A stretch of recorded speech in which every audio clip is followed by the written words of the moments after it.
All of the food we eat and much of the clothing we wear comes from plants and animals that are raised on farms. Farms are different in type, in size, and even in name.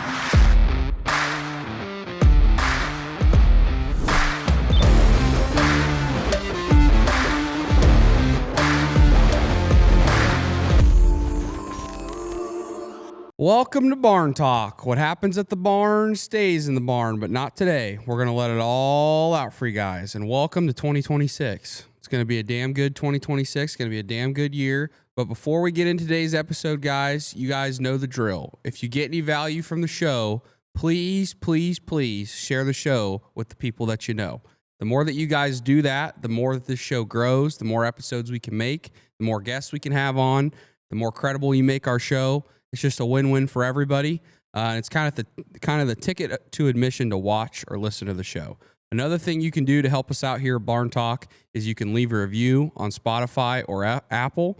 The more that you guys do that, the more credible you make our show, so we can have more great guests come to the barn and have a great conversation with us. So we appreciate all of you that do any of those things to help us out here at Barn Talk. We couldn't do this show without you guys. And we really want to make this year great. So the more you guys can help us out with those two things, the more we're going to make it great. So I like puzzling people because I know, at least I think I know, that people that do look at like the Spotify charts or the Apple charts for like business podcasts, whenever we show up there, it's got to puzzle them a little bit. They got to be like, who are these guys? Yep. What are they doing Well, here? let's just let's chart every week.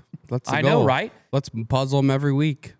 We are good at puzzling. Yeah. And today, I'm puzzled. The new year has been quite puzzling. Yes, there's been a lot of shit that's going on. That's what we're going to talk about We today. are going to talk about that. But before we do, we probably should have a New Year's market update.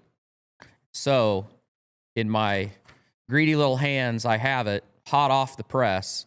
Corn for March, $4.45. So yesterday, corn closed up 7 cents, and I checked this morning. It was off a penny, but it's holding in there pretty good. The funds are long on corn, so it's kind of holding there. Locally, best price I could find, $4.21 or $4.31 at Big River. Beans for January, $10.62. November 26 beans, $10.76. Locally, $10.17 at Burlington and $10.60 in Quincy. Bean meal, $295 a ton. March wheat, $5.12. Hogs for February, $86.15. July hogs, $105. So the further you go out, those months look pretty good for the hog business. Not as good as cattle, though. Cattle for February, $235. Feeder cattle, January, $359. Crude oil. You would think crude oil would move with all the happenings that have gone on multiple times around the world, but it really doesn't.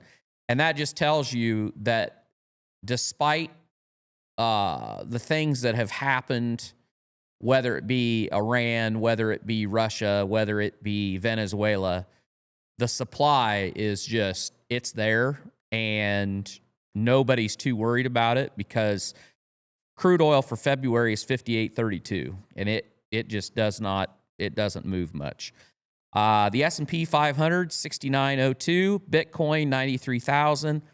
Tesla had a miss on their quarterly. Their sales went down, and they lost the number one spot in China to BYD.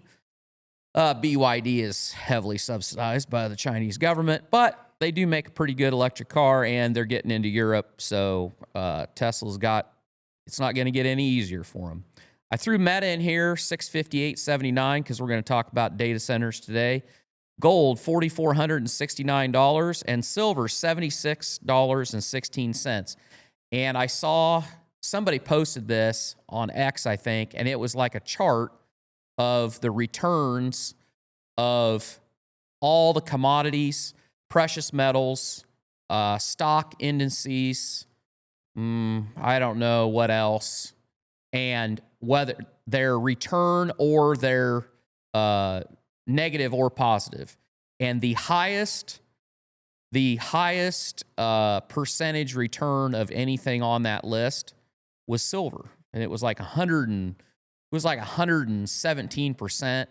And then it was gold. And then the third thing was copper, which we'll talk about that as we get in it too. And I can't remember what the worst performing was. It probably was some farm commodity. I tried to find it this morning, but I couldn't. 30-year mortgage and the 10-year, neither one of them changed much. 4.8, 4.17. That is the market update, courtesy of our good friends at Conterra Ag. It is a new year, and if you are sitting around looking at your operating loan and you got a bunch of crap on there left over from last year because you're like me and you didn't market your corn very well, and you're thinking, how are we going to bankroll this? Might be time to be thinking about how you can clean up some of that mess, and some good guys to talk to would be our friends at Conterra Ag. ConterraAg.com. I think that's right. That's right. Talk to them. Good people up there. And they're going to be down at FarmCon in Kansas City. I wish I was going, but Sawyer works me like a mule, and I'm not going to make it this year. We gotta keep you young and spry. We don't want you to end up in a wheelchair when you're old.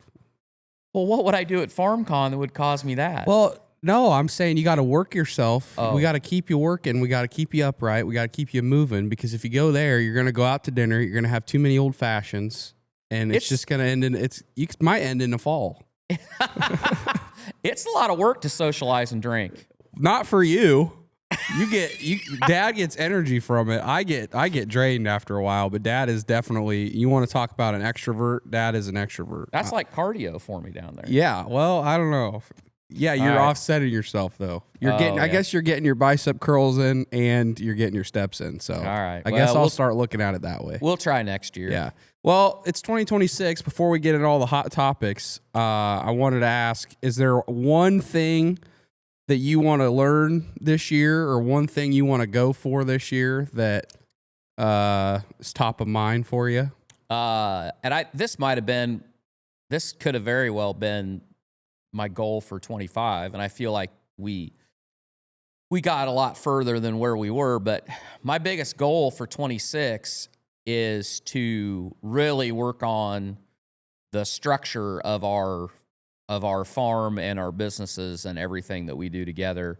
We're in the process of hiring a new lawyer.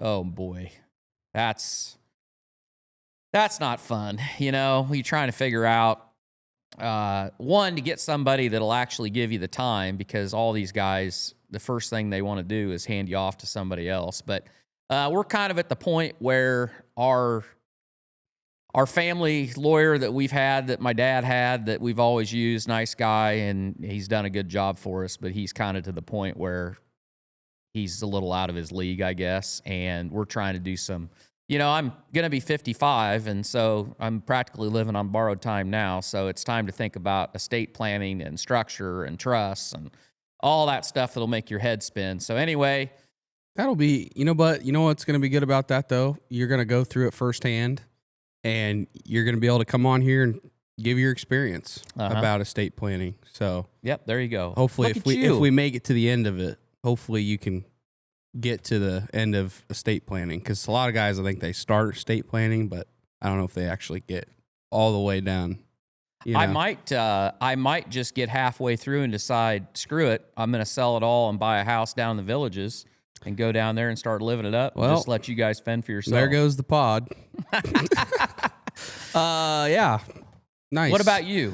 I'm going to keep it pretty simple. For a long time, I haven't had hobbies. I haven't had a hobby. I mean, the one hobby, I guess, quotation marks hobby I have is going to the gym. But sometimes I don't know if you consider that a hobby. It's more of a health thing. But I bought a bow that's used from a good buddy of mine because he can't bow hunt. And I'm just going to get into archery because I feel like that'll be a good little getaway for me to go out every once in a while and just shoot at a target. I think you can probably just get your mind off things and just kind of focus on that, which I like.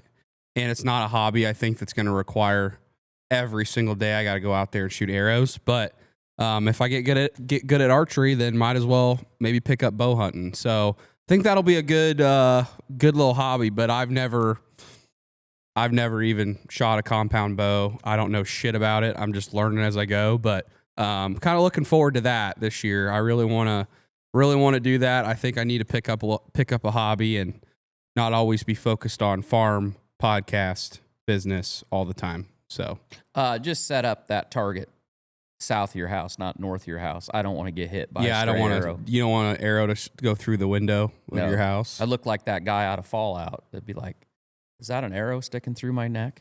Yeah. Wake up a ghoul. Yeah. Yeah. So yeah, that's a little more simple, but there's other things that we want to strive for. But I figured since it's 2026, we had to say what we wanted to try to achieve or learn this year. And if you guys are comfortable with it, drop down and below what are you striving for this year, or what do you want to learn in 2026? We'd love to see it. I'd love to see what you guys are going for and what you're trying to achieve. So with that, let's get into the steam and hot topics.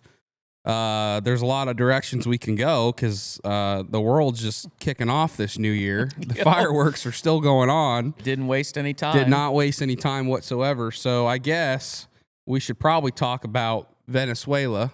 Yep. And all this oil and everything going on there. And I'll give you credit. I don't know when this was, but I remember before this all went down, you were talking about on an episode, you were talking about oil in Venezuela. Yeah. And you were talking about what may or may not happen or what you were hearing before this all happened. So I can't quite remember what your take was, but I just remember. You don't listen intently to all my wisdom? Yeah, sometimes I get tone deaf, but. Well, I mean, that was just kind of luck of the draw. So I don't know if it was the episode, the last one or the one before that. I talked about how I'd read an article in the Wall Street Journal about Chevron was the only U.S. oil company that hadn't left down there. Venezuela. Yeah. And that's not as cut and dry as what it would sound, because basically what happened there was when in the late, I think in the 90s, Maduro's predecessor nationalized the oil business down there. And basically, nationalize is a very polite word for he thanked all the foreign oil companies that invested there and said, yeah, hey, really appreciate that. I'm going to take all this, and you guys are basically along for the ride. And so all the money that they had invested kind of got taken by the state. And the way Chevron got paid, and I think the way they're still getting paid, is I think they got a 20% ownership position in the state-run oil company. And they're selling a lot of their oil dirt cheap to places like Cuba and Iran. And Chevron, the only way they're going to get their investment back is through the sale of this oil. And that's not really working very well for them. However, my understanding is pretty much everybody else, they just washed their hands at it and said, we're out of here. And Chevron was the only one that stayed, still has a presence there. But when I woke up and saw this about the U.S. going in there and getting Maduro and bringing him out, my first thought was, oh, well, I bet you that all those oil leases get renegotiated. And they probably will. But since that happened, I think it's really interesting. This whole situation has so many facets and so many implications for the politics around the world.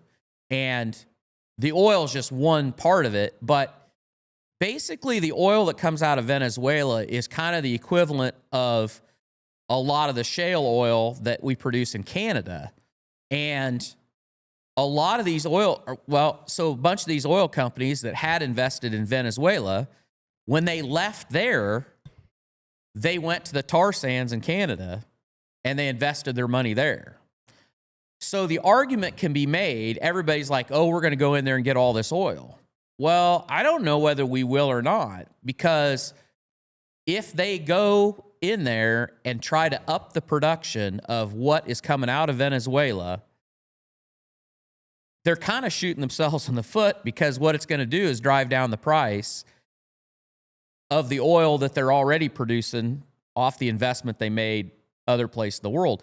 And let's not forget, oil is dirt cheap by by historical standards. So $58 oil, I don't know where that plays with the shale business in the United States, but it's got to be very close to break even or even losing a little money. So in other words, if we were at $100 oil, I think you'd see everybody would be jumping all over this. But the fact that OPEC has kept pumping the way they have, and the shale boom in the United States has gone how it is, and the Canadians are producing the way they are, there isn't this big urge to go down there and maximize their production because we're not making that much money. Mm-hmm. So I thought that was surprising. The other thing that I think is really, really interesting is when this happened, you haven't really seen the Chinese or the Russians say a whole lot about it. And I think the reason for that is because of all the people that spoke at that news conference after this operation was over. You had the president spoke, you had the chairman of the Joint Chiefs speak, and then you had Marco Rubio speak. And Marco Rubio basically said, you know, F around and find out that all these would-be strongmen around the world have kind of been saying, you know, whatever they want, thinking that nobody was ever going to do anything to them. And Trump... Including this guy. And Trump went in there and did what he did. But I think, to me, it's interesting because, one, they were using Russia's air defense, and they were using China's supposedly state-of-the-art radar, ground-based radar, for their air defense. And Maduro doesn't trust anybody. So all of his intelligence and all of his security were Cuban. And the Cubans, I mean, Cuba is kind of a shithole country, but their intelligence is, I think, fairly well respected because they have managed to keep the dictators in Cuba from being assassinated for all these years. So they're pretty good at what they do. And the fact that we were able to go in there and in about 20 minutes' time, the article I read was that the ground-based radar, there was 3 minutes from the time they detected that there was something coming before those radar systems and those ground-air missiles were destroyed. Like, it happened that fast, and it was that well done. And there will eventually, someday, there'll be a movie made about this because I don't think any country has ever done an operation like this that was as successful and as well planned out as what this was, whether you agree with what they did or not. I mean, it was pretty crazy, but... Yeah, wasn't there like 1,000 men? 1,000 people were involved Americans. in it, and 150 airplanes, and there was, 3 destroyers and two missile destroyers or whatever they call them. There was a whole group in the Gulf there. I don't know how many ships were involved, but I mean a pile. And nobody died. Nothing got blown up. Nobody died, and the helicopter that took damage was all small arms fire, and it was fine. And near as I can tell, they said that a couple of servicemen were injured, but I think they were minor injuries. So I mean, it's pretty amazing. But Venezuela is a mess. I mean, it's a mess. And it's going to be interesting to see what the Chinese do because China has loaned Venezuela I don't know if it's $80 billion or some crazy number for all this infrastructure. And the way they get paid for that, they don't want the money back. They want the natural resources. So they've been getting oil. And like Cuba has been getting cut rate oil. I mean, they've been selling oil to Cuba for ultra low price. So Cuba's kind of sitting there, and I don't think the Trump administration is probably going to let much oil go to Cuba. So they're next. I think that what you're seeing is, if you remembered a 7th grade history class, this is called the Monroe Doctrine. And up until World War II, the United States kind of had this pledge that we weren't going to let anybody from the Eastern Hemisphere operate in the Western Hemisphere. We were going to keep everybody out. That was our backyard. And after World War II, you know, the Cuban Missile Crisis, that was all about Russia trying to put missiles in Cuba, and it was a big deal. But then when the United States made the decision that they were going to basically patrol the entire ocean and they were going to build a navy big enough that they could guarantee trade throughout the world, well, then the whole world became our Western Hemisphere. Basically, we policed everything. Well, now you can see us pulling back, and so we're kind of going back to that Monroe Doctrine. And you saw Trump kind of give the finger to the president of Colombia, because a lot of cocaine comes out of Colombia. And he didn't say that you're next, but he did say that, you know, You're this safe. is a one-time deal. And then they're going to put the squeeze on the Cubans. And I think that this whole operation was kind of like a wake-up. Like, they're showing the rest of the world that there isn't anybody that we can't get to if we want to. Now, you can argue did he have the right to do it? Did he not have the right to do it? Should Congress have been told? Shouldn't they? Is this police action, or is this regime change?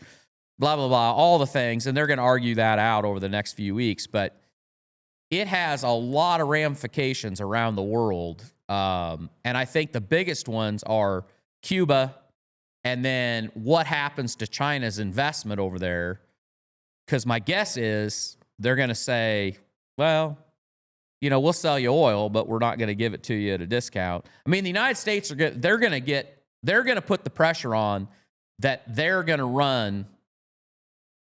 to have the last decision on what the Venezuelan government decides when it comes to anything to do with trade or natural resources or anything like that.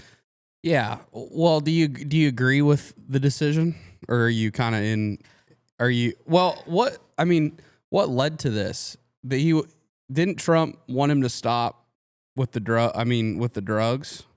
So if you go all the way back to the guy that was in power before Maduro, he died.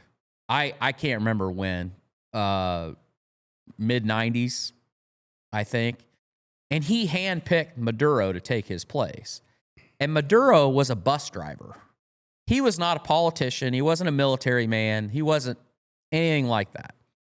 He was handpicked and he was trained. And he's been a thug his whole life. And the biggest, I want to say that the numbers are staggering as far as, so today Venezuela imports 80% of their food, and before his predecessor took office, they were a net exporter of food. The oil business was very profitable, and the standard of living in Venezuela, it was one of the best countries in Central South America. And that's all just fallen apart. Their infrastructure's fallen apart. And Maduro has basically just extorted a shitload of money out of the economy, the infrastructure, for his own personal gain. And anybody that got in the way, he either put him in prison or killed him.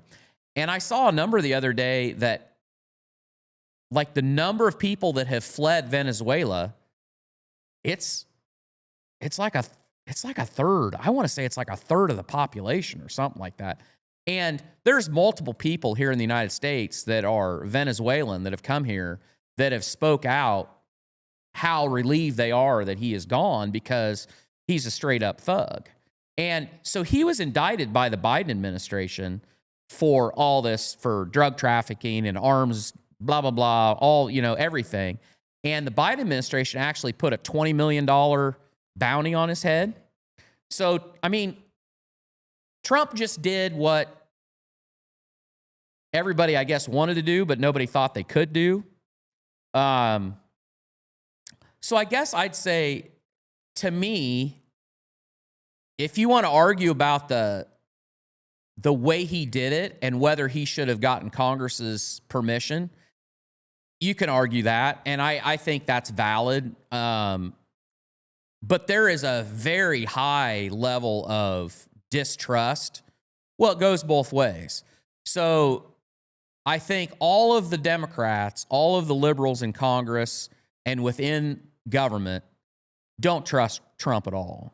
And they think that he's an authoritarian, and they think that he is wanting to take the United States in a direction that they don't want to go. But then on the other side, Trump doesn't trust anybody in government. So he basically just said they weren't going to tell Congress because they knew that they'd leak it, because he believes that somebody within Congress would have told somebody that would have given Maduro a heads up, and by the time they got there, he wouldn't be there. I mean, he doesn't trust him. That probably would happen. That's the thing. And so I don't know. And that's the messed up thing about our own government. Yeah. And I mean, that's the screwed up And part. I saw a congressman yesterday basically say that we're at a point in American history where the entire legislature probably, if you want to restore the trust of the American people in our government, all 100 senators, and is there 430 some representatives, every one of them should be fired, and we should have new elections. And that was a representative. That was a U.S. representative that said that, because people don't trust our government and everything that's going on. I mean, the Democrats aren't helping themselves because, okay, so if you're going to be on the side that Trump shouldn't have done this, you almost automatically now, you're on the side of a dictator, and an illegitimate dictator, because he was not the elected president. He was installed by his predecessor. And most of the world doesn't recognize him as a legitimate president of that country. So he's a drug thug. So you got, if you're going to be against Trump, then you're for him. So then if you're going to be against ICE, you're for everything that we see going on. If you're against the kid that made the videos, Nick Shirley, well, then you're for the Somalians that have taken billions of dollars out of the system. I mean, you just go down the line, and all that has happened, and I think part of it is, Trump's done a good job of crafting his message, but division. He's pretty much made it to where if you take a position against him, by all outward appearances, you're pretty much on the wrong side of things. And the American people are the ones that they're going to have to decide. And I mean, there'll be another election, and I guess it'll all get decided. But that was a really long answer to, I think that go ahead. I think we should have gotten him. Yeah, well, I guess my thing is, what does it do for the American people? What does it do for the country? Yeah. Does it stop the drugs from coming? I mean, does it stop drugs from coming into America? Are we going to do anything with, what do we gain from it? Right. That's kind of my biggest thing, because I'm all about, let's focus on us. We got our own problems. I think we need to go away from trying to help everybody out all the time, and we need to focus in on our own country. And yeah, he's a piece of shit, obviously. And yeah, Venezuela has gone downhill. And if there was a threat that he was going to cause harm to America, or I don't know, it's a hard position, because yeah, we're a powerful nation, and we can police around the world if we want to, but should we? Yeah, right. I don't know, because how much did that operation cost? That is a question. How much money is that? How much money did we just throw at that? For what do we gain from it? What do we gain from it? Yeah. You know? A pile of money. I have no idea. I'm sure that'll come out. Somebody will do the math and figure it out. You know, I'm empathetic, or, you know, I feel for the people of Venezuela. You know, nobody wants to be under a dictatorship of somebody like that doesn't give a shit and it's all about personal gain and has let the country go to shit. But I mean, if we're going to apply that, I mean, what about North Korea? What about, I mean, there's all kinds of places in the world that are like that, but why Venezuela? Why did we decide? What do we gain from taking him away and getting rid of him? What do we gain from it? Do you think it's the oil? No.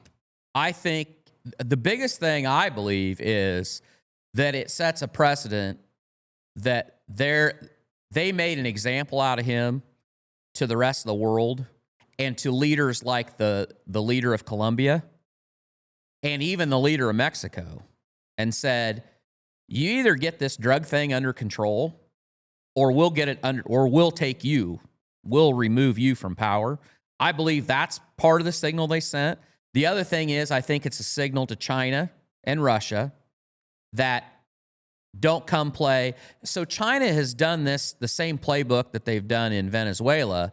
They've done that all over Africa. The amount of money that the Chinese have invested and loaned to countries in Africa is staggering for natural resources going back to China.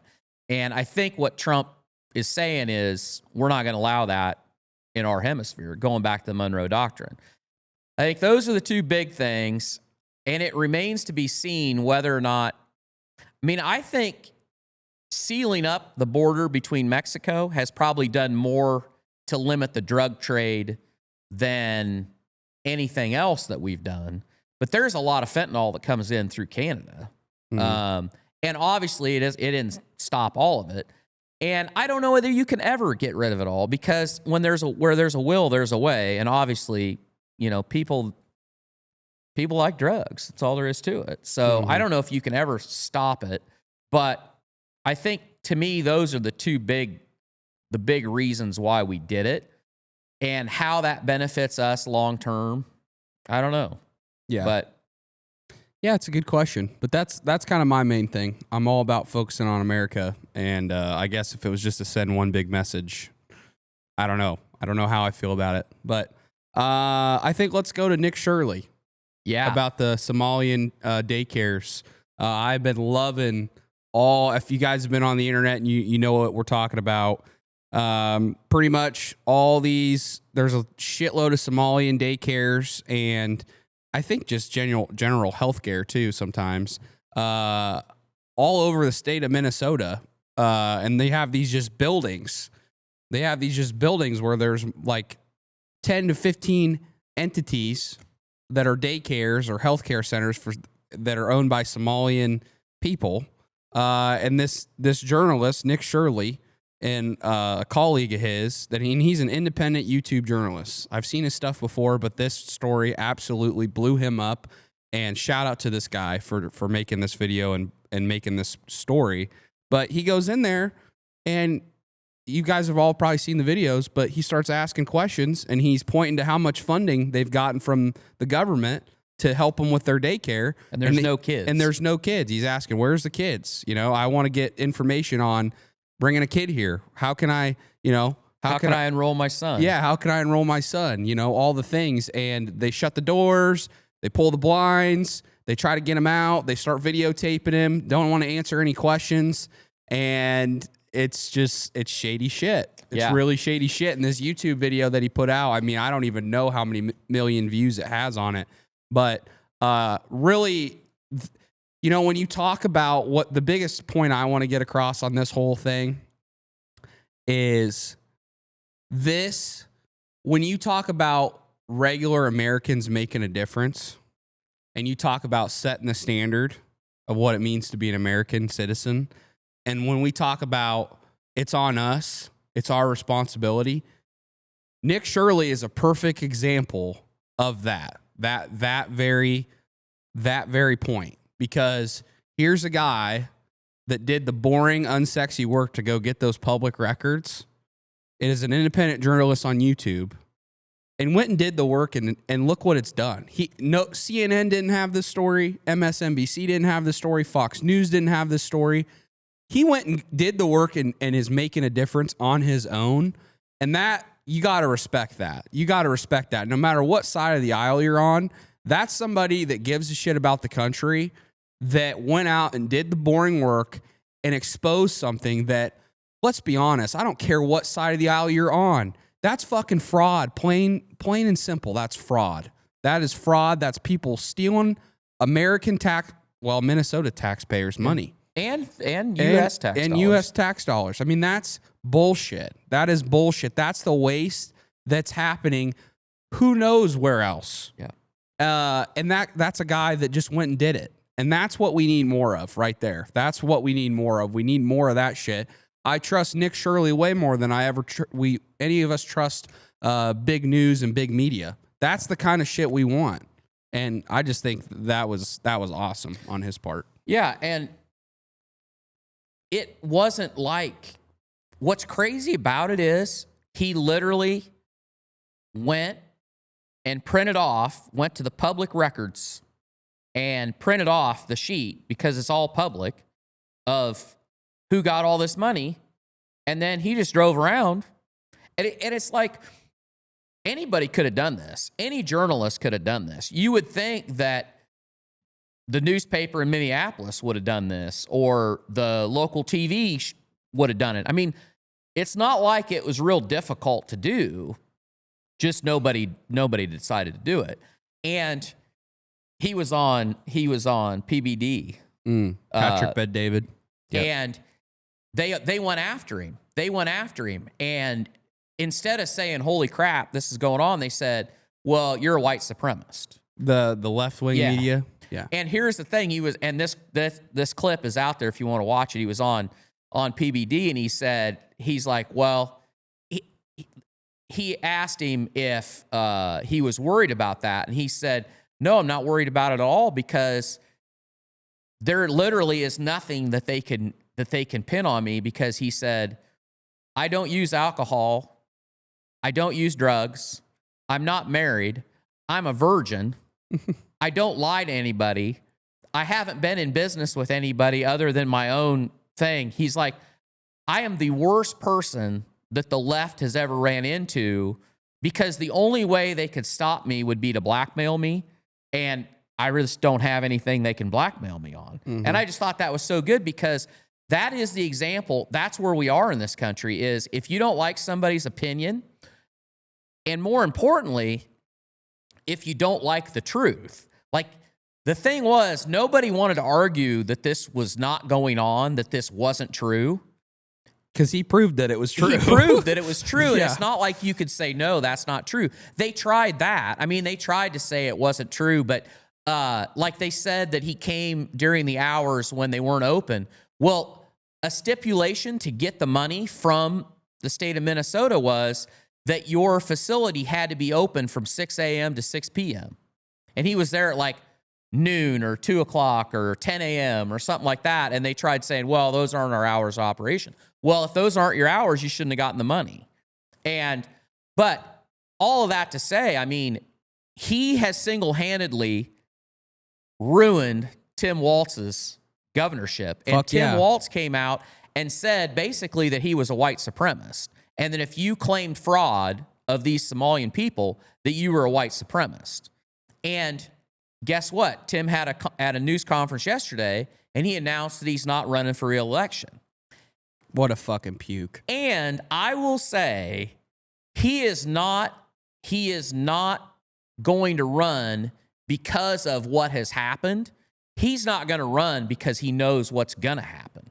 So far, they've arrested like 98, or they've indicted 98 people up there. And like 85 of them are Somalian. But this goes clear to the top. I mean, Tim Walz should end up in prison over this, or at least made sure he can't ever run for public office again, because he 100% knew what was going on. Because the cycle of this was, they said that a bunch of this money that the Somalians got ended up being shipped back home, and it funded terrorism. But the part that nobody's saying out loud is the other part of the money, the way the agreement worked was they got the money and then they turned around and they donated that money back to the Democratic Party. They donated it back to local politics to fuel them to be able to stay in power so you could perpetuate the fraud. So all these people involved in local politics in Minnesota, in these cities where it happened, they're all getting paid. They're all getting bribed. And they knew they were getting bribed. Those are the people that need to pay. Those are the people that need to come. And Tim Walz knows what's coming. And I hope that the district attorneys, the federal prosecutors, the FBI, I hope that they just have the balls to stick this out. And now then what you're finding out is this same thing is going on all over the country. There was a story I saw this morning on X. This is happening in Ohio. This is happening in Seattle. It's happening, and I guarantee you this is happening in places like Chicago, places like New York, places like Boston, all these big cities where there aren't enough people checking over every application, or it's somebody's friend of a friend of a friend that owns a favor. This shit is going. You want to know where your tax money is going? This is the kind of shit. This is like the death of 1,000 cuts of America, because this is why our government is so huge and overspends so much money, because of all these little programs everywhere that are siphoning $1 here, $1 here, $1 here. And you're paying for it. And it ain't even a fucking dollar. It's millions. Yeah. It's fucking millions of dollars. Yeah. And it should piss you off as a taxpayer. Should piss you off. And this we already had Musk, you already had Doge that was exposing all the fraud there, but they didn't even see this. What other things are out there? What other things are out there that aren't the Somalian daycares? That's a whole different can of worms that we haven't even uncovered yet. Yep. It drives you nuts because we all pay this tax and it's all for our benefit. And everybody's like, oh, we should pay more tax. I don't want to pay any more fucking tax because the people that take our tax dollars don't fucking use them right. There's just time and time again, they just prove to us that they don't use our tax dollars effectively. They're not careful with it. And if anything, they use it for their own personal gain. They're funneling the money somewhere. They're laundering it. Why else would you run it through that shit? Mm-hmm. Somebody's getting greased. Somebody's getting paid on the other side of it. It's just like, what were those entities called that? NGOs. Yeah. Non-governmental agency. Yeah. It's just, so they would get a government contract. That was way Musk's back. Big deal. Yeah. Was they would get these contracts from the government to not do a damn thing, and then they would turn around and they would make huge donations back to, in whatever part of the country they operated out of, back to the political candidate that they were getting greased by. Yeah. And then it all goes back to, we were talking about the level of trust we have with our elected officials. There ain't any. If you're in the state of Minnesota, how much trust do you have for your state government? If you're in Minneapolis, how much trust do you have for your local government? We're on a slippery slope, because when you get to the point that a majority of people do not believe that government has their best interest in mind, then we're there. We're there. I think. Then what happens? I don't know. That's the thing. There's going to come a time where Americans are going to have balls. Yeah. Like I said, shout out to Nick Shirley on this, because that's having balls to just go do that, and that shined a massive flashlight. Yeah. And that's what we need more of. But how do you stop it?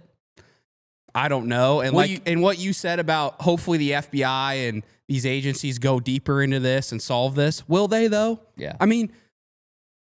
How many issues, how many big things have happened where the people at the top that knew what was going on aren't actually held accountable for fucking any of it? Mm-hmm. Let's talk about COVID. Fauci, Did anything fucking happen to Nope. Fauci? Nope. He's probably living in He's Martha's fucking fine. vineyard. Everybody just stopped talking about him. Now he's off doing whatever the hell he wants to do. But he didn't get held accountable for any of the shit he said and got on. Nor did any of the No. people that were directly Epstein his, files. We just see Bill Clinton on fucking everything, and he's in every single picture, most of the pictures. But it's Bill. Fuck it, it's Bill. Whatever, doesn't matter. Yep. Nobody's gonna do shit about it. It's like how many things do we break the news, and the people at the top are safe because they just have connections and power and money to just get off, and you just hope that the American public just stops talking about it. So the story dies, and then they just forget that you were even involved. Mm-hmm. That's what happens every fucking time, and this shit doesn't stop. So to your point about Nick Shirley, I think she's a state representative in Ohio. This woman that went to this healthcare center that found that all it was a storefront. I guarantee you, she was inspired by Nick Shirley. And that's the thing is, you know what? People see this. There are people out there that are seeing what's happening that are fed up, and they're going to go do the exact same thing. They're going to go get the public records, and they're going to go visit those places, those clinics, those daycares, those whatever. And I think it might be a catalyst to maybe put a lot more spotlights on the waste and the fraud that's going on at the state and local level. So Yeah. I don't know. Well, we'll jump to our next one. I think we've beat that Like a dead horse. horse. That dead horse. Yeah, we've beat it pretty good. But I read a really interesting article. There was an article that was on Substack. If any of you have Substack, I recommend it a lot for those that don't. But it's called, the title of the article is called "The 26 Most Important Ideas for 2026." And there's all kinds of things on here, all statistical data on certain things. I'm talking culture, education, the economy, trends that people are seeing. I mean, like, for example, one of them is the end of reading. Like the last 25 years, the amount of kids that have read a book in a year has just Plummeted. absolutely plummeted. The consumption of alcohol is at all-time lows. Wineries, vineyards, they're all shitting their pants because... Hey, can we talk quick about that? Because I just had a thought about that. Go. Okay, so I'm a little bit of I'm an amateur bourbon geek, and I read that because you sent it to me. So I was thinking about that, and I'm like, so this year it looks like that all total alcohol sales in the wine and spirits part is probably going to be down another 4.5%, something like that, and it was down, I think, about that much last year. Maybe it was only 2.5, but it's just on a gradual decline. Younger people do not drink the way older people did, and they don't drink like bourbon is kind of the flagship liquor here in America, and its consumption is going down. So it made me think. I sit here and I look at my bar with all my fancy bottles that are back there that I like because there's a story about this and a story about that. So do you think 15 years from now, do you think people are going to have glass jars with different grades of pot, and they're going to be like, oh yeah, that's that killer bud from Jamaica, man. Well, that's like, do you think that'll be a thing? I don't know if it'll be in bottles, but it might be in a box. Well, I'm just saying, will there be people that will I think collect? so, for sure, because I mean, that's the thing. So the statistic on here, I don't have it right now, but that was one of the points on this article with statistical data of how much alcohol consumption has dropped, but the rise of marijuana and weed has soared. People are smoking more, drinking less, and that's just the reality of it. And what do you expect? Once you start telling people all the negative side effects of drinking and how poorly it affects your health, I mean, it's terrible for you. You're drinking poison, and I don't know how good marijuana is for you. I mean, I don't know all of it, but I just the negatives know don't get explained very well. Yeah, I mean, you continue to push a narrative that alcohol is bad to a younger generation, and then pot's getting legalized everywhere. Everybody's got vices. Everybody's trying to escape.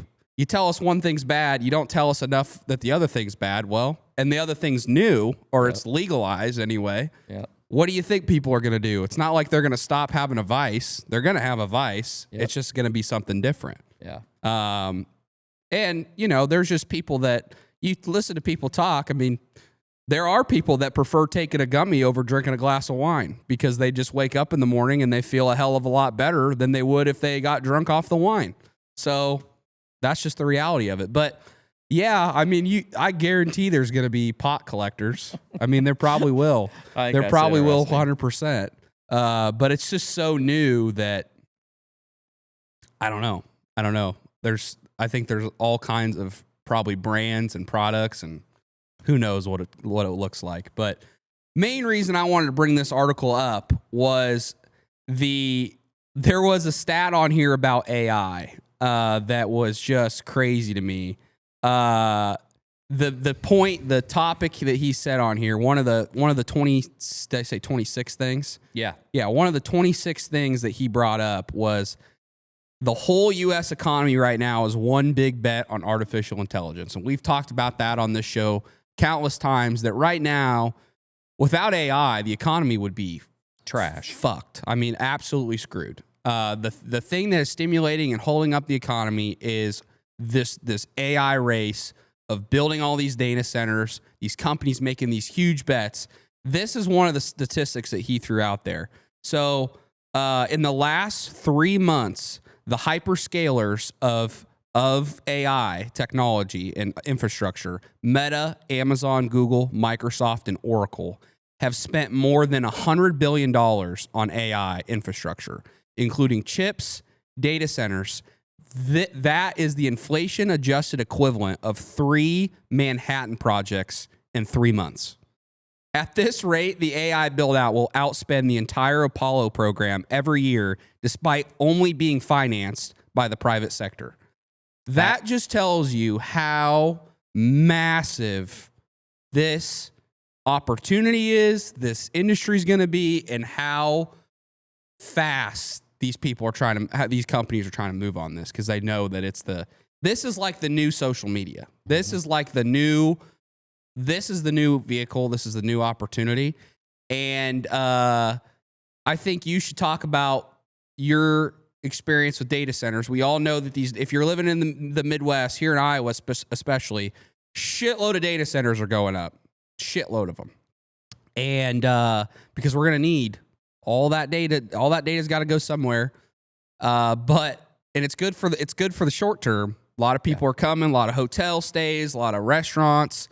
All that's real good, but how long until that goes away, and then what happens? I don't know. But you had somebody that that's actually on the construction side. Yeah, I got a buddy that spent 15 years up in the Balkans. He was a welder, and he started working up on the shale oil, and followed that. And worked for a few different companies.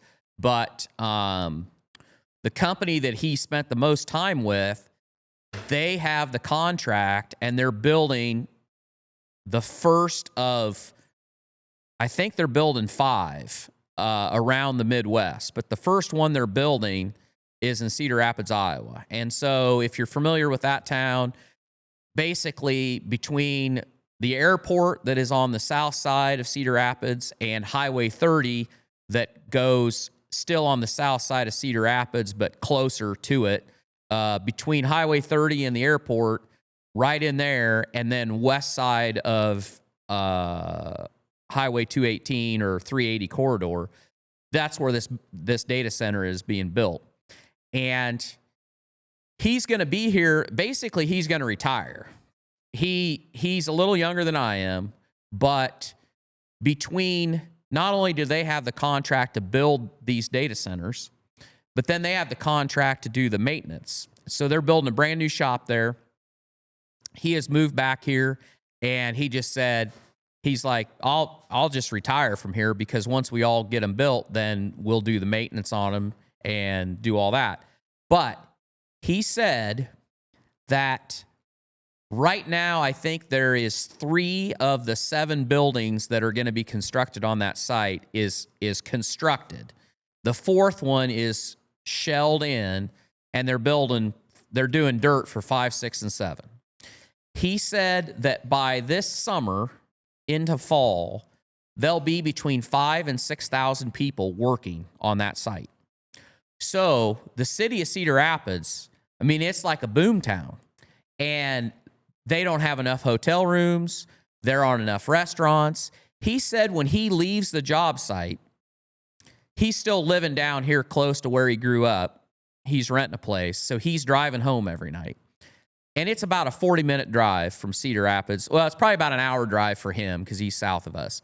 But he said when he pulls out the gate from that job site, it takes him an hour to go.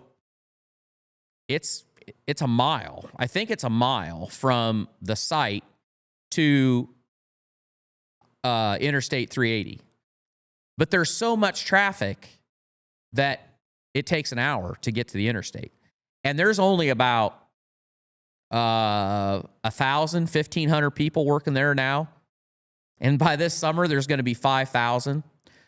Okay, so it's just going to be this massive boom. And all those guys are they're buying trucks, they're buying gas, they're buying food, they're staying in hotels, they're buying work clothes. The company, Cat, the suppliers of all of the stuff to keep all the machinery running, the welding rods, the conduit, the copper. You remember what I said about copper being the third fastest, best performing commodity? The miles and miles and miles of conduit that is going into those sites that they're putting in there, that's all going to have wire in it, going to all these servers. But the most interesting thing that he said to me was, he's like, when this is done and that data center is up and running, there'll be 150 people to work there. 100 or 150 people. So you're going to have this massive boom. All these people employed, all these people getting a wage, all this money getting pumped into the local community. And then when it's done, you're going to have 1%. You're going to have 2% of that. So it's really interesting. Yes, it is a massive stimulator to the economy, but it's not a long-term stimulator. We got to get the rest of the shit figured out before. I mean, those companies. Those are the companies that are upholding the S&P fight. The total stock market, pretty much. I mean, they're the ones that make, when you open your portfolio, you're like, yeah, fuck yeah. Well, they're the titans of making that look the way that it does, and I think they'll continue to. But yeah, on the local economy side, how long does that stay around? Well, until these data centers get built, it'll be around, but then it'll go, and then it won't be. So yeah, if you're a restaurant in Cedar Rapids, I'd probably don't get too fired up and go, let's go build a third location. Yeah. Because you don't know what's going to happen. But I would say, and I've heard this said a lot of times, man, I think the opportunity, and this is what people have been saying for a while, the opportunity in the trades, and especially the electricians, the amount of electricians that these places need, skilled electricians to wire all this shit and do everything that needs to be done at these data centers, and even probably on the maintenance side as well, making sure it all stays. That if I was a young kid, that's what I would do. I would 1,000% become an electrician, because I remember seeing a video a couple weeks ago of I don't think there's even near enough electricians to replace. No. And we're adding more electrical work. There's already not enough electricians, and plus the old electricians are getting out. There is so much opportunity and so much money to be made in that specific trade because of all this boom in the AI world. So that's something that I think's a huge opportunity for young people. I don't want to lose my train of thought. I have two competing thoughts, which is terrible because I could just blank out and not have either one of them. But first, to your point about the electricians, what he said to me was, he said everybody's worried about, when AI started, there was a lot of talk that AI was going to replace all the workers, like all the assembly line people and all of the blue collar jobs. He said, do you know who it's already replacing? Because it's not any of the blue collar guys. He's like, if you're a truck driver, if you can run heavy equipment, if you're a plumber, if you're a day laborer, I mean, if you're the guy digging the trench for the conduit to go in there, if you're the welder, if you're the electrician, all of those guys, they're going to make bank. you are going to be employed for as long as you want to do it, because when it's done, it's still all got to be fixed and repaired and modernized. He said, and that's the other thing. He said, it's going to take them 5 years to get this done. He goes, by the time they're done, all those servers that are supposed to go in there that they're planning for, all those servers will be obsolete, and they'll be updating them. Because, in other words, what they're building that for today, by the time they actually go to put the servers in there, they won't even be the servers that they plan for, because the technology is moving so fast. He said it's nuts. But he said, you want to know who's getting replaced? He said the management level, the AutoCAD guys, the site supervision, because he was explaining to me how today, when they have a meeting every Monday, they have a guy that comes in there and they have this trailer, and you go in this trailer and it's got this massive wraparound screen, and they basically shut out the lights, and it's a 3D rendering of the building and everything in it. And every week they show what has been done versus what was supposed to be done. And you can spin that thing all the way around, flip it over, pull it out, see right down to the, if you're the guy laying the conduit, they can pull it right down to where what you did from last week to this week. And every single contractor knows exactly what they did get done or didn't get done. And all of this is done pretty much by AI as far as the rendering and keeping track of everything. He said the number of job site supervisors, the number of AutoCAD guys, all of the management stuff, he's like, there isn't any of them guys. There's very, very few, because you don't need them, because the power of the technology has gotten so good that you've eliminated those jobs. So I think that you're already starting to see that if you are somebody that can actually build something, do something, I think your job is safe. Mm-hmm. For right now. For right now. Until robotics get involved. But even like that, I don't know. It's hard because we're not in it. We don't know how fast robots are evolving. But just even to his point of fix. So yeah, maybe they can put it in, but can they fix it? Can they go in and diagnose and be swift enough and precise enough to go fix a specific problem? Right. I don't know. It's going to be, it's going to take a while. I think it's going to take a while on the robotic side. I think we're safe for, I don't know. I'm not going to put a number on how many decades we might be safe. Yeah. Might not even be decades, but yeah, I think you're right. I think if you're a young person, I would 1,000,000% get into doing something with your hands, being a skilled laborer in some capacity that can run equipment, drive a truck, weld something, wire something. It's just going to serve you 100%. It's going to serve you. And for all of those that leave the comment that, we should stick to our lane and just talk about ag, I'm going to give you your ag tidbit.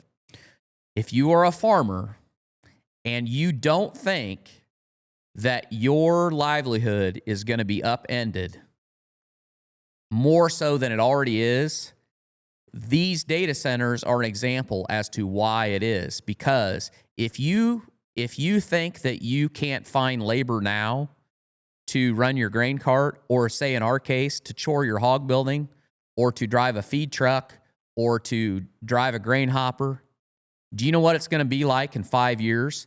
Because do you know where all that skilled labor, all those kids that are going to be the plumbers, the electricians, the welders, do you know where all those kids are going to come from?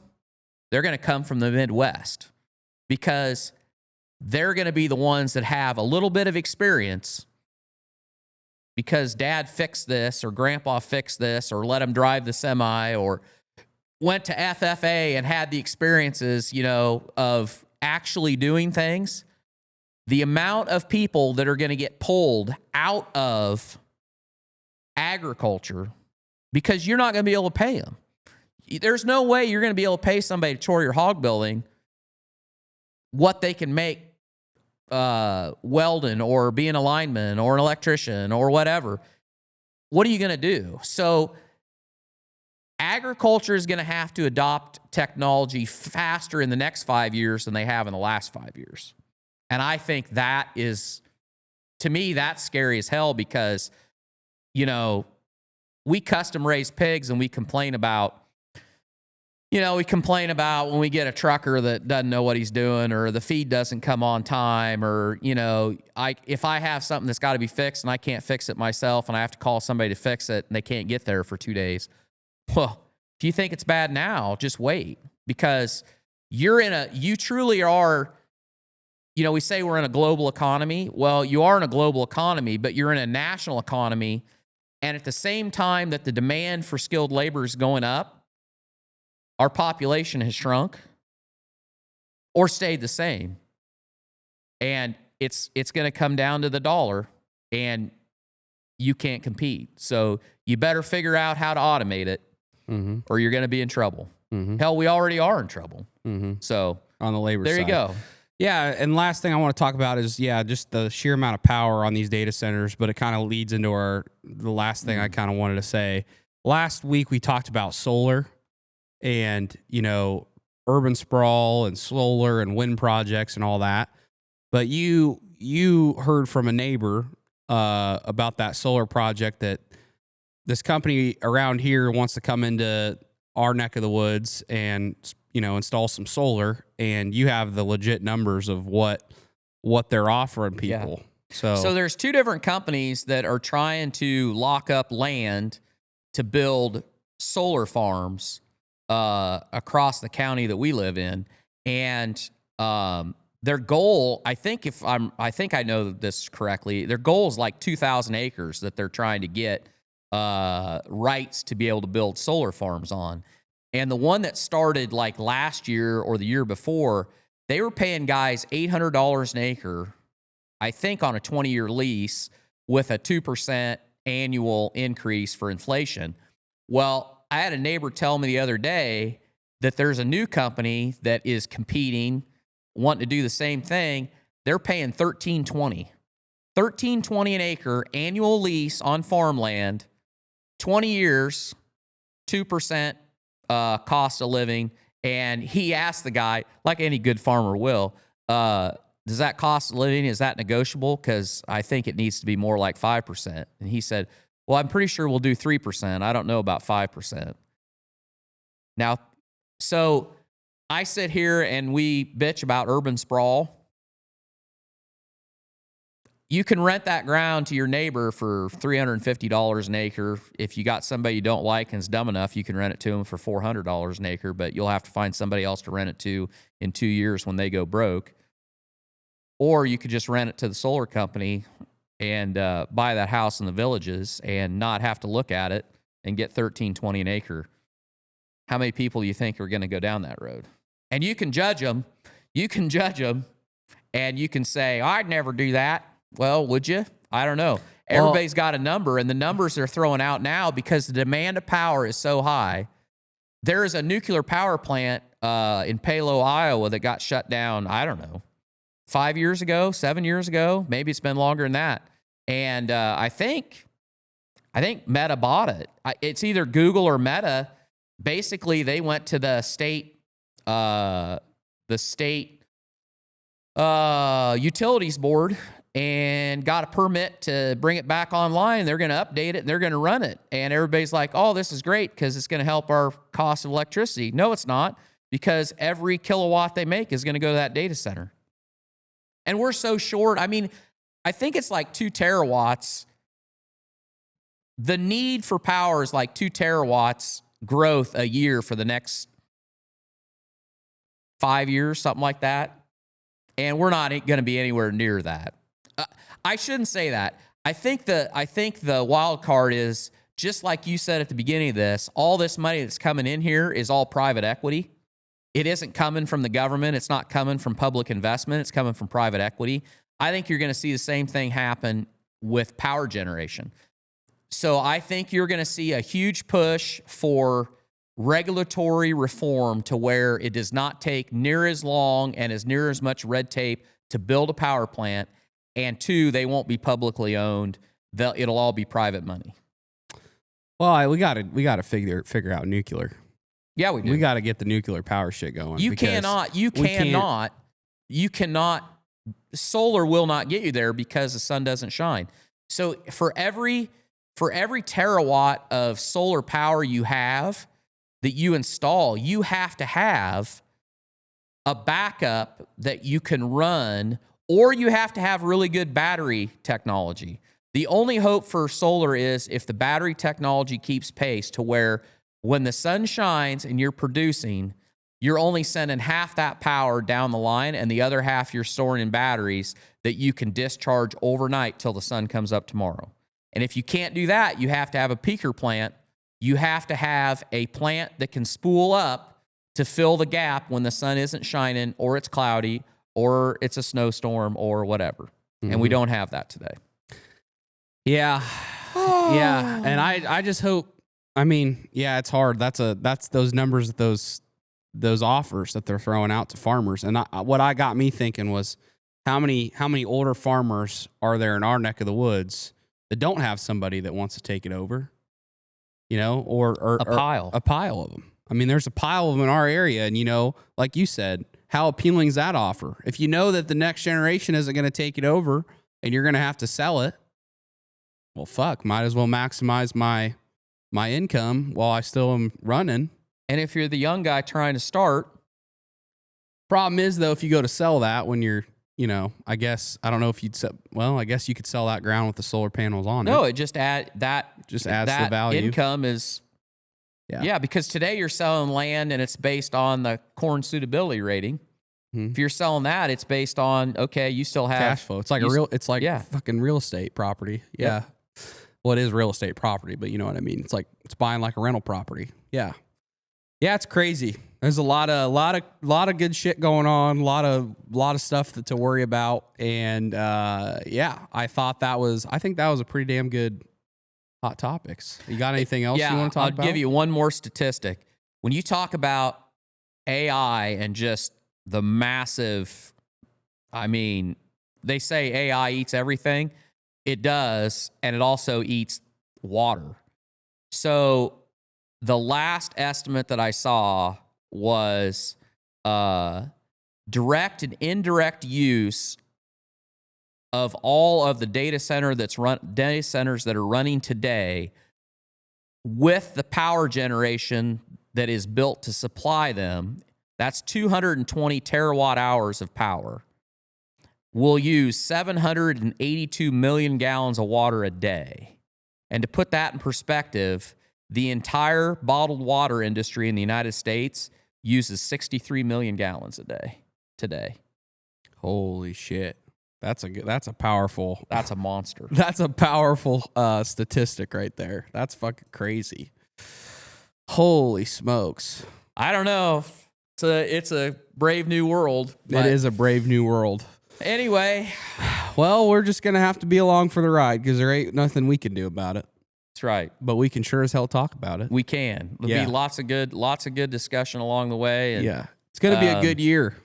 It's going to be a damn good year. I think there's going to be a lot of opportunity. Something that I did see though, this is a little more doom and gloom, but you know, do you think the wind, I saw this video that some guy said that we got about 3 years left before AI kind of makes it obsolete for people to go out and make it themselves, as far as like build a brand for themselves or build a business for themselves, because AI is just going to make it so difficult and you're going to have to compete with bots and you're going to have to compete with all this shit. Do you think that's got merit to it? Yes. I do too. I think there's never been more opportunity than ever before, but I also think the window is closing a little bit. Mm-hmm. I think the new world is a scary thought, and there's not a lot that we can do about it as everyday people. But if you're somebody that wants to be a business owner, or you want to build a brand on social media, or you want to go out there and get yours, I think the window's closing as far as it's never been easier to do it. But when this whole AI and the bots and AI being able to do social media better than humans, and I mean, if you can't adopt the tools fast enough, I think the window is going to close to be able to do it. Yeah. Be able to make it yourself.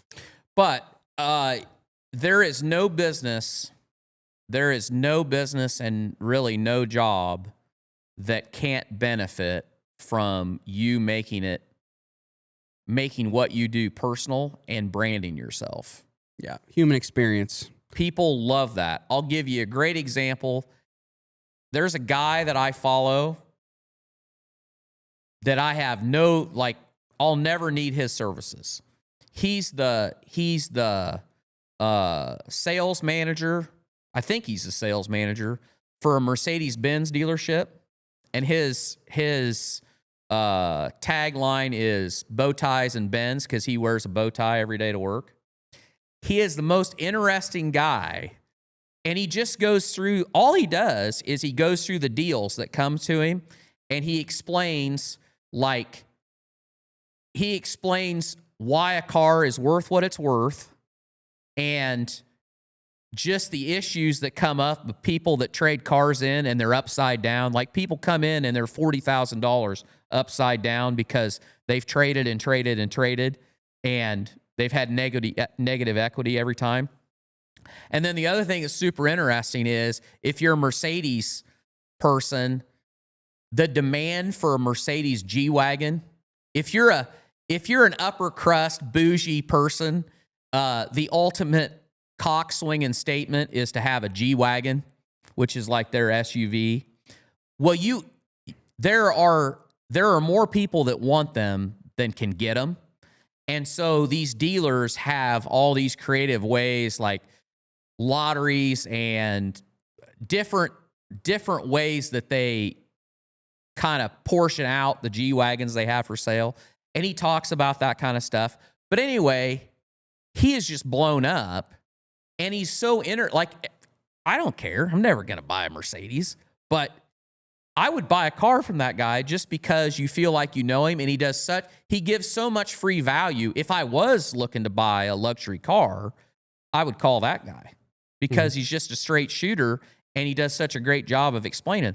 And it's like, you've seen that. There's guys that are plumbers. There's guys that, whatever it is. Home inspectors. Yeah. I mean, whatever it is, there's never been a better time, because if you don't have a story, then there's no reason for you to be memorable to people as far as your customers go. So I would highly recommend that, I would start, but I also agree with what you said. I think it's only going to get harder to get traction as AI becomes more refined and more dominant. Yeah, I 100% agree. So all that to say, get out there and start kicking ass while you still can.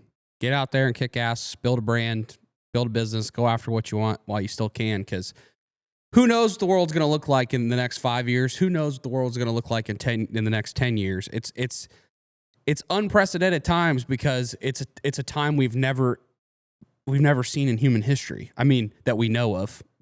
I don't know if any other civilization has got AI going. Who knows? We don't know shit, but it seems like it. It seems like we're the only ones. When we get off of this one, I'm picking up the phone and I'm calling my friend Tim, and I'm going to get the lowdown. I'm going to build a hot dog truck. Yep. And I'm taking that bitch to Cedar Rapids, because this summer, all these construction guys, I'll be selling this shit. None of you fuckers be taking my idea.